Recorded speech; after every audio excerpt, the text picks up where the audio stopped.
வள்ளலார் ரெண்டு விஷயம் வச்சாருங்க மெயினா. என்ன வச்சாரு? அணையா அடுப்பு, அணையா விளக்கு. என்ன தெரியுமா அர்த்தம்? ஒவ்வொருத்தருக்குள்ளேயும் ஒரு அணையா அடுப்பு இருக்கு, ஒவ்வொருத்தருக்குள்ளேயும் ஒரு அணையா விளக்கு இருக்கு. அணையா விளக்கு, ஆன்ம சொரூபமான அணையா விளக்கு, ஒரு இறைத்தன்மை உள்ள இருக்கு.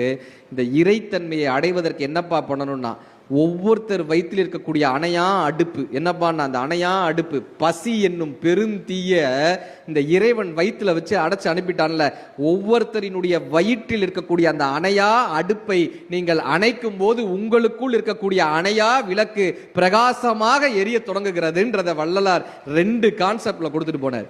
இப்ப நம்ம சம்பாதிக்கிறோம்ல பணம், இந்த பணத்தை எங்க போட்டலாம்? சேர்த்து வைக்கலாம். எங்க போட்டு சேர்த்து வைக்கலாம்? எங்க வைக்கலாம்? பேங்க்ல. கரெக்டா? பேங்க் திவால் ஆயிடுச்சுன்னா வேற என்ன பண்ணலாம்?